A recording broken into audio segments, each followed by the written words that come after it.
Assalomu alaykum. Bugun sizlar bilan homiladorlikka tayyorgarlik to'g'risida gaplashamiz. Homiladorlikka qachondan tayyorgarlik ko'rish kerak? Eng kamida homilador bo'lishingizdan 3 oy oldin tayyorgarligingizni boshlashingiz kerak bo'ladi. Bunda ayollarimizga maslahat shulardan iboratki, birinchi o'z hayz siklingizni kuzatib boring. Demak, hayz sikli normada qanday bo'lishi kerak? Hayz sikli 21 kundan 35 kungacha agar oraliqda bo'ladigan bo'lsa, bu normal hayz sikli hisoblanadi. Va menstruatsiya, ya'ni hayz kelgan vaqti 1-2 kundan 7 kungacha bo'lishi kerak. Agar 7 kundan ortib ketsa yoki 2 kundan kam keladigan bo'lsa ham bu norma hisoblanmaydi. Va xuddi shunday 21 kundan kam bo'lgan hayz sikli va 35 kundan ko'p bo'lgan hayz sikli ham demak bu norma hisoblanmaydi. Kamida 3 oy davomida o'z hayz siklingizni kuzatib, necha kunligini demak aniqlab olishingiz kerak. Bu holatda nimaga ahamiyat berishingiz kerak? Demak, o'rtacha agar hayz sikli 28 kun deb oladigan bo'lsak, ovulyatsiya bo'ladigan kuni, ya'ni follikul yorilib, tuxum hujayra tashqariga chiqadigan vaqti bu 14-kunga to'g'ri keladi yoki masalan 30 kunlik deb oladigan bo'lsak, o'sha hayz siklini 15 yoki 16-kuniga to'g'ri keladi. Va bu holatda nima bo'ladi? Follikul yoriladi va tuxum hujayra tashqariga chiqadi. Normada tuxum hujayra 24 soatgina yashaydi va mana shu 24 soat ichida agar erkaklik urug'i bilan, ya'ni spermatozoid bilan uchrashadigan bo'lsa, homila zigota hosil bo'lishi mumkin.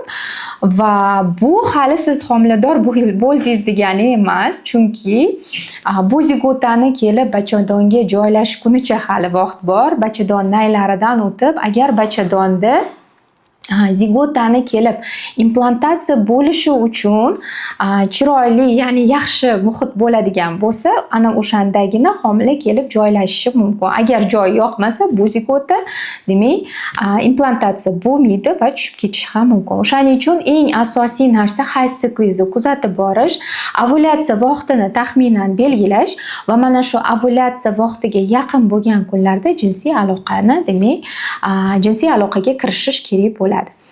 Demak, ikkinchisi, juda ham ko'p ayollarimizda hozir stressli tufayli, demak, ko'p vaqtini o'sha dam olmasligi tufayli, ko'p ishlash yoki yana qandaydir sabablar tufayli bo'ladigan ruhiy o'zgarishlar, bular hammasi yoki ovqatlanish buzilishi hisobiga, yallig'lanish tufayli va har qanday tashqi ta'sirlar tufayli demak gormonal o'zgarishlar juda ham ko'p kuzatiladi hozirgi kunda. Eng asosiysi demak bizda yod yetishmaslik muammosi. Demak, O'zbekiston endemik, demak, yod yetishmaydigan sohaga, zonaga kiramiz. Shuning uchun yod preparatini qabul qilish kerak bo'ladi ayollarimiz. Yod preparati demak kuniga kamida 100-150 mikrogrammdan har kuni ichib borilishi kerak. Lekin buni albatta vrach bilan maslahatlashgan holatda qabul qilganingiz ma'qul, chunki yod mumkin bo'lmagan juda ham kam holatlar uchraydi-ku, lekin baribir shu holatlar ham bo'lib qolishi mumkin.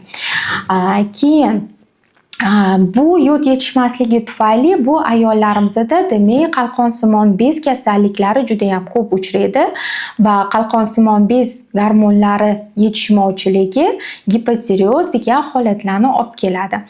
Va bu gipotireoz keyinchalik giperprolaktinemiya degan holatga ham olib kelishi mumkin va shuning uchun eng yaxshisi demak qalqonsimon bez gormonlarini tekshiruvdan o'tish. Bu profilaktik tibbiy homiladorlikka tayyorlanayotgan vaqtingizda bajarganingiz ma'qul, chunki qalqonsimon bezda muammolar bo'ladigan bo'lsa, birinchidan homilador bo'lish muammo bo'ladi, ikkinchidan homiladorlikni to'liq normal kechirishi qiyin bo'ladi. Bu degani nima degani? Homilani rivojlanmay qolishi, o'z-o'zidan abort bo'lib tushib qolishi, muddatdan oldingi tug'ruqlar, shu kabi demak muammolar uchrashi mumkin va bu muammolarni oldindan yechimini topishingiz uchun albatta bu tekshiruvni homiladorlik bo'lgunigacha siz o'tkazganingiz demak maqsadga muvofiq bo'ladi. Keyingi masala bu organizmdagi bo'ladigan turli xil infeksiyalar. Jinsiy hayot boshlanganidan keyin albatta jinsiy yo'l orqali yuquvchi kasalliklarimiz bor va bu jinsiy yo'l orqali yuquvchi kasalliklardan ba'zi bir infeksiyalarimiz homilani rivojlanishiga salbiy ta'sir ko'rsatishi mumkin va shu sababli bu infeksiyalarga homiladorlikdan oldin tekshirilgani ma'qul. Homiladorlikdan oldin tekshiruvdan o'tib uni vaqtida davolansa er-xotin o'rtasida homiladorlikda qanaqadir muammolarga yuz kelmasligingiz uchun. Demak, bu infeksiyalar qaysi infeksiyalar kiradi? Demak, xlamidия, mikoplazma, ureplazma, gerpes, sitomegalovirus, taksoplazma, gonoreya, trichomonada va boshqa infeksiyalarimiz bor, lekin bularni hammasiga ham bittada topshirmaysiz.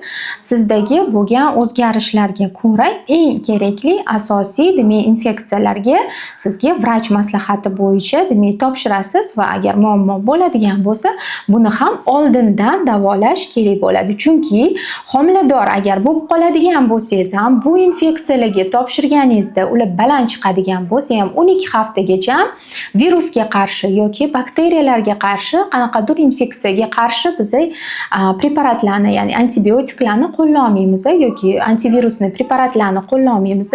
Bu preparatlarni 12 haftadan keyin qo'llashga demak to'g'ri keladi. Shu tufayli bu narsani oldindan siz davolanib, ana undan keyin homiladorlikka harakat qilganingiz demak bu ham maqsadga muvofiq bo'ladi. Keyingi tekshiruvlar, asosiy tekshiruvlar demak juda ham muhim bo'lgani bu umumiy qon analizi, ya'ni umumiy qon tahlili deyiladi. Chunki ko'p ayollarimizda anemiya kuzatiladi, ya'ni kamqonlik, bu temir yetishmovchiligi tufayli va shu holatni oldindan aniqlab, uni oldini olish uchun qon ko'rsatkichlarini ko'rishimiz kerak bo'ladi.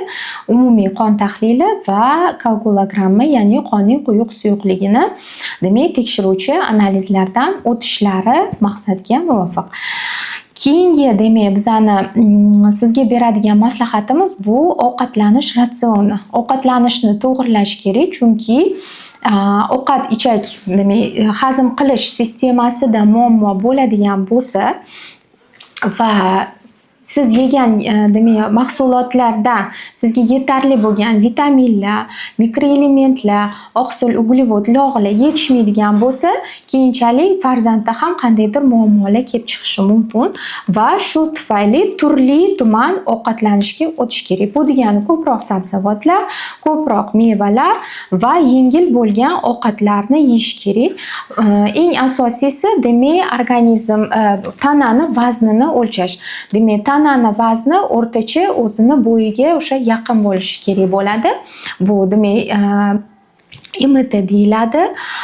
Bu holatni demak ortiqcha vazndan xalos bo'lish kerak bo'ladi. Demak ayollarimizda agar ortiqcha vazn yuzaga kelgan bo'lsa, bu ham qandaydir gormonal buzilishlarga, metabolik o'zgarishlarga olib kelishi mumkin va bu narsani qanday yechimini qilish mumkin. Bu degani demak ayollarimiz ovqatlanishini to'g'irlashi va albatta fizik yuklama qilishlari kerak. Kuniga hech bo'lmaganda 10 mingta qadam yurishlari kerak bo'ladi. Albatta siz sport saloniga chiqa olmasligingiz mumkin, masalan uy sharoitingiz to'g'ri kelmasligi mumkin. Bu holatda hech bo'lmaganda turmush o'rtog'ingiz bilan kechki sayrga chiqing, chunki bu bepul va bir-biringiz bilan yana qanaqadir vaqtni bemalol o'tkazishingiz uchun, ko'proq suhbatlashishingiz uchun bahona ham hisoblanadi. Va oxirida sizga shuni aytib o'tmoqchimanki, kerakli bo'lgan vitaminlarni qabul qiling. Siz uchun zarar bo'lmaydigan va homila uchun kerak bo'lgan vitaminlarimiz bu yod preparati, boya aytib o'tganimdek 100-150 mikrogram kuniga qabul qilishingiz kerak.